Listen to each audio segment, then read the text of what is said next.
is that there's very is that there's very little coming from the eastern Gulf of Maine, specifically the inshore region where that survey doesn't cover, but the Sentinel survey does. So next I'm going to be presenting what I've found so far in the stomachs we've collected.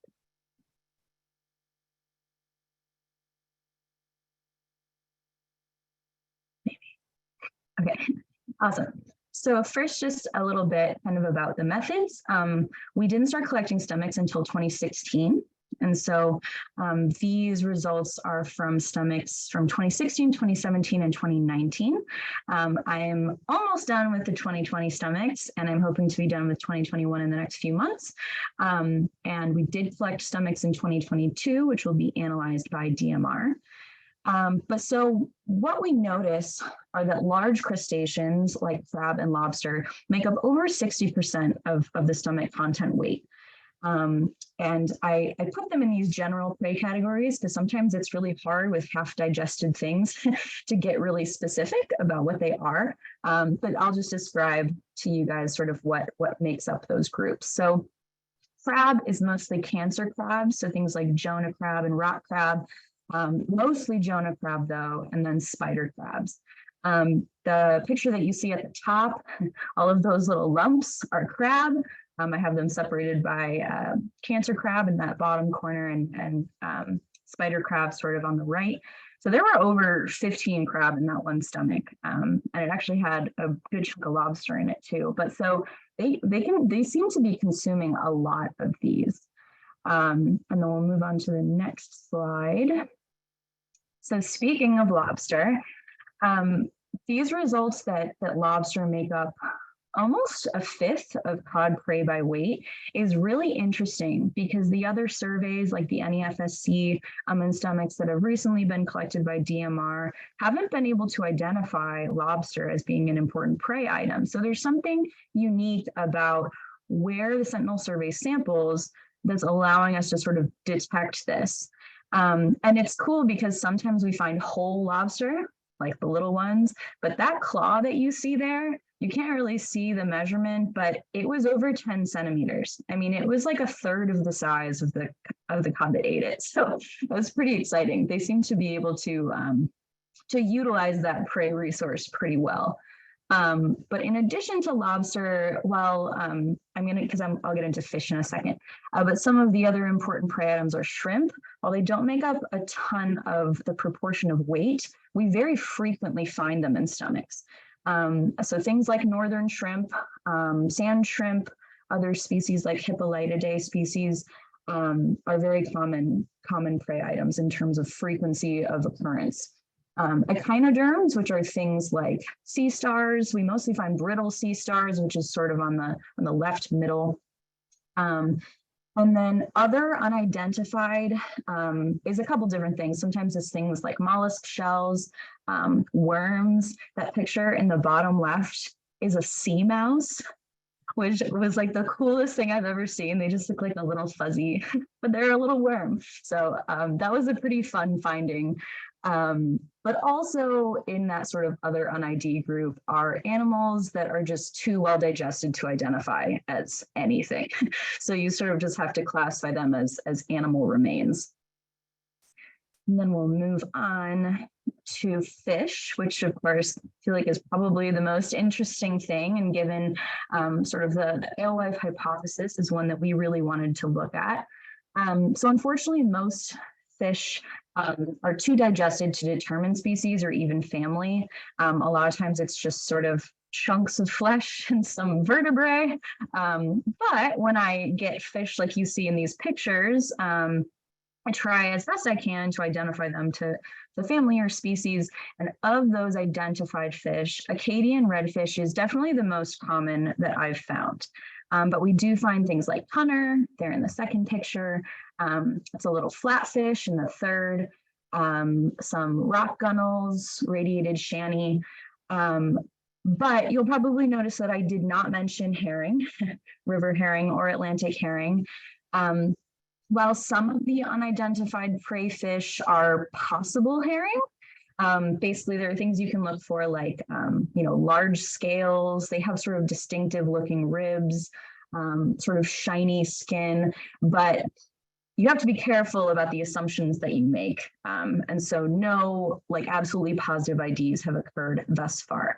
But I will say that I'm saving all of these samples and they'll be returned to MCCF. So if any additional analysis needs to be done on them, that is a possibility for the future. But so just to kind of wrap this up, these results differ pretty significantly from stomachs collected by the NEFSC survey from the offshore eastern Gulf of Maine and also from the inshore western Gulf of Maine, which find much lower proportions of large crustaceans, basically don't find lobster at all, and show much higher proportions of fish. And so this sort of leads me into starting to question, well, how could this be impacting cod? Are Eastern Gulf of Maine cod limited by the fish that they have available? They clearly have food. I mean, there are lots of crab and lobster, but is there a cost to consuming more crustaceans than fish? Crustaceans take longer to digest. They don't have basically as much nutritional value or lipids. So sort of what does that mean in terms of growth and survival? So I'll be looking into that throughout the rest of my dissertation. And with that, I think I will pass it off to Carla to describe some results of stable isotopes. Yes, thank you, Robyn. And so with the stomach content analyses that were being done by initially the Northeast Fisheries Science Center, and then Robyn took those on. And most recently, we've partnered with DMR to look at the inshore trawl survey stomachs alongside the Sentinel Survey stomachs. We sent muscle tissue samples to Woods Hole Oceanographic, and Simon Thorold there had his technician run them through, and they're looking at the Delta C18s from, there's a signature that's in the muscle tissue from the primary consumer to see whether it was a freshwater drawdown going into those original muscle fibers, and then the muscle that gets consumed by secondary and tertiary consumers that might be codfish or other marine predators if they started out in the freshwater system. What you can see here is the color coding is in the name of the fish. So everything green would be river herring. And we sampled river herring from different ponds in the Bagadoos, considering that's associated with the Penobscot River. And we did not see any green circles in the bottom left-hand corner of this graphic. So of the species we sampled within the Sentinel survey, we did not observe any freshwater signatures in the muscle tissue fibers of these marine predators. We added lobster in our partnership with DMR. We took a few young of the year lobster samples, partnered with DMR to get some freshly settled lobsters. And you can see how they're yellow and they're settling out in some cusk. Some years they're eaten by, it looks like maybe mackerel, and then also some halibut. You'll see them kind of down in the bottom left with the halibut. So one of the funny things is, okay, so for our hypothesis around alewives being consumed by cod, we're just not seeing that transition of that freshwater prey being consumed by the animals we sampled. So that could be explained by one, the age of the fish that we sampled. So we've already seen this agrees with the stomachs. We're not seeing any positive IDs of clupids or river herring in those stomachs. But we're also looking at the species sampled. We do have some birds, some marine birds that we've seen photos eating alewives and river herring. So those just remain to be sampled or analyzed yet. We're looking to kind of broaden the species base that we might be able to analyze to see if there's other things that might be taking advantage of the river herring that are becoming more abundant in our nearshore waters. Next slide, please. Oh, a little bit of a lag there. So one back, Pat, or is it lagging? There we go, thank you. So why haven't the cod recovered, and why are there so few in really the whole Gulf of Maine? So, but we're really concerned with the eastern Gulf of Maine. So we've got some images here from the surveys, from the federal surveys, where the darker the purple concentrations are, where they're seeing cod. And you can see in the early years in the top left graphic that cod were distributed all along kind of the, we call the near shore eastern Maine, and a really big aggregation off in the western Gulf of Maine. And then as you move to the next slide throughout the 90s, well, no, sorry, not the next slide, the next image in the graphic.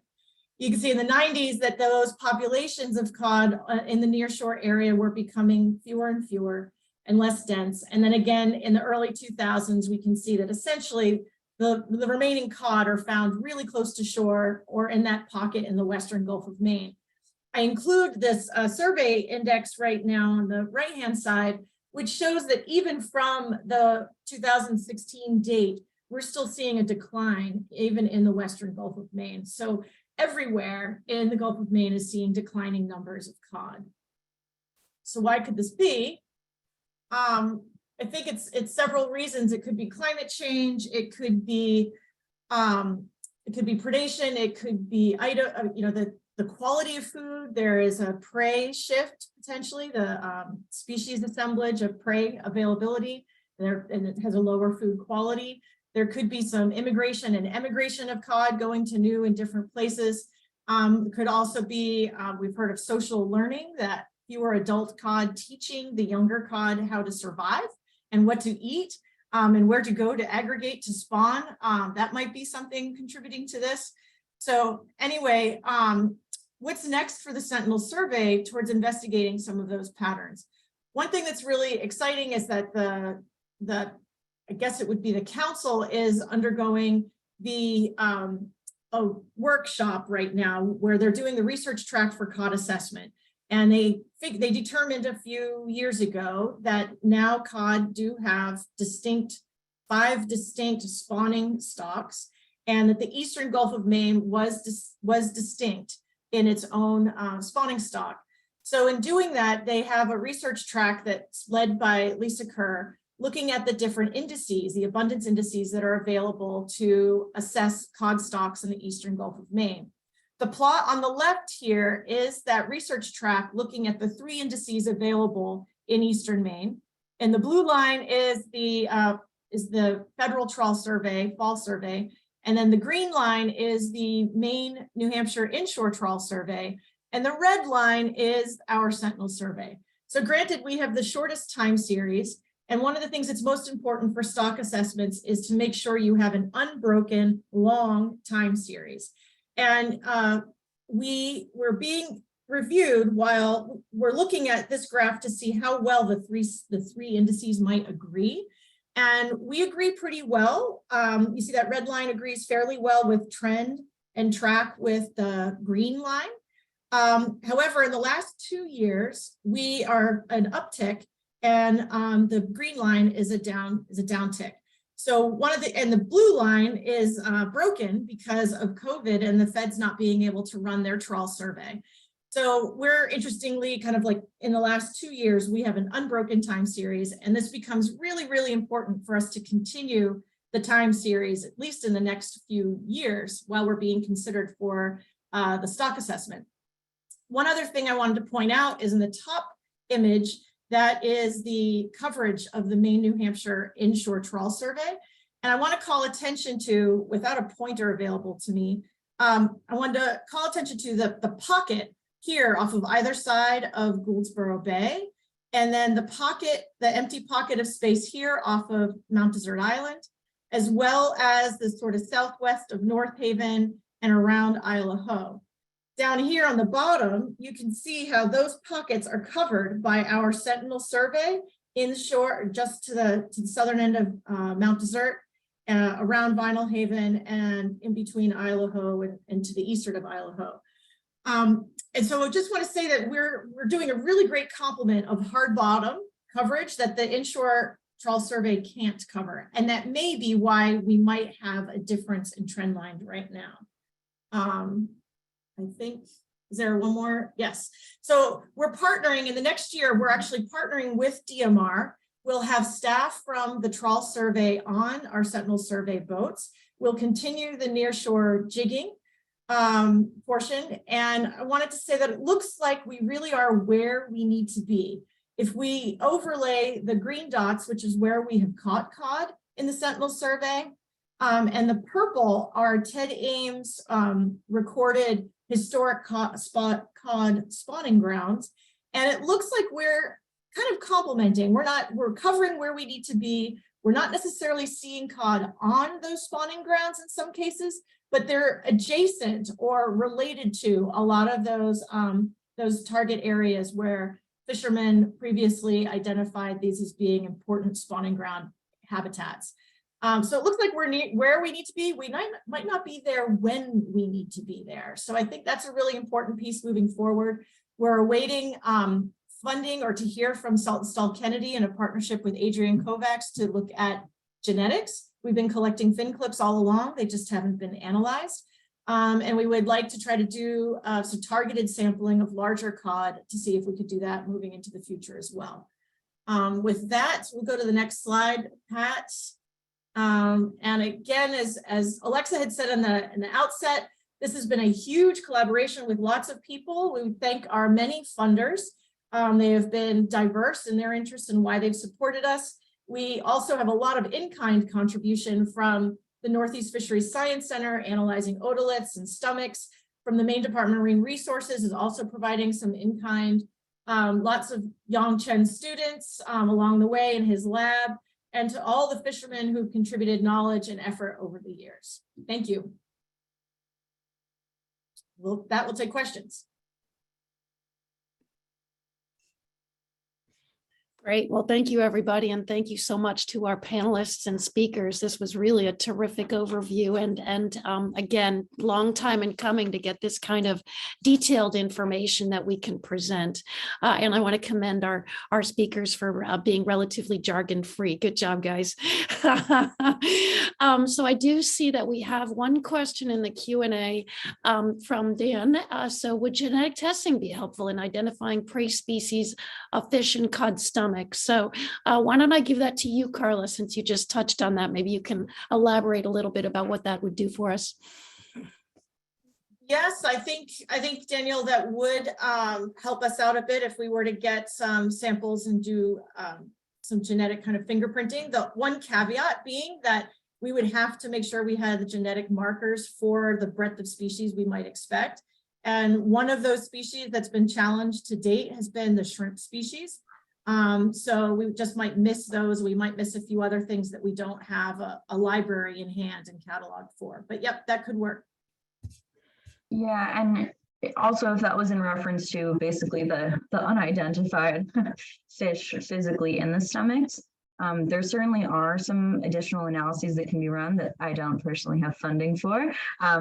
But or sometimes there are otoliths that are within essentially the bodies that, you know, even though they're digested. So I think there could be a lot more done if we want to know more about those fish species. And like I mentioned, once I'm sort of done doing the best that I can do, all of those samples, you know, belong to MCCF and will be transported back to them. So I think that a lot more questions could be asked, especially diving a little bit further into those specific species that couldn't be identified on site. Thank you. Do we have any other questions? Please go ahead and use the Q&A feature of the webinar if you'd like to type a question. I don't know if I can see if someone would like to speak. Pat, maybe you can see that. If somebody would like to offer comment, we certainly would be welcome to take some of that. I don't see any hands raised.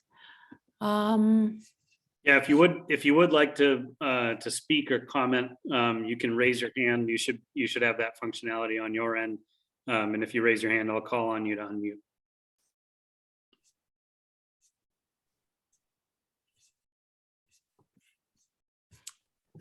And in the meantime, while we're waiting for some questions, maybe we can prompt some questions with this awesome photo that I stuck in here last second. I was on my way in this morning and I stopped by my father-in-law's house, and this is a picture of him when he was a boy in the early 80s.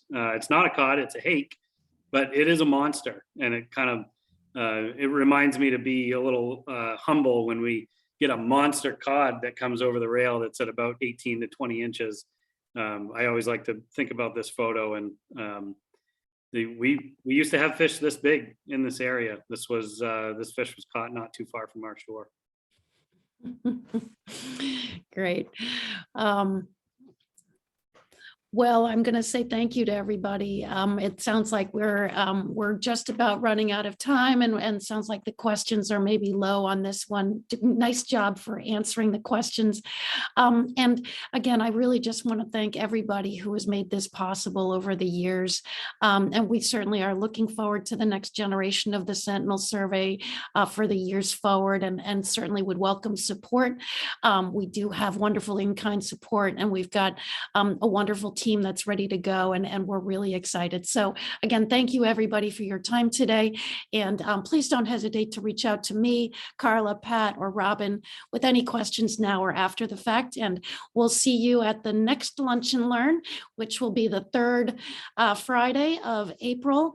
And again, our Lunch and Learns will be at noon on the third Friday of every month going forward. So thanks again, everybody. I guess unless there are further questions, I'm going to go ahead and say meeting adjourned, and thank you all. Have a great Friday, and happy St. Patty's Day to you all. Bye now.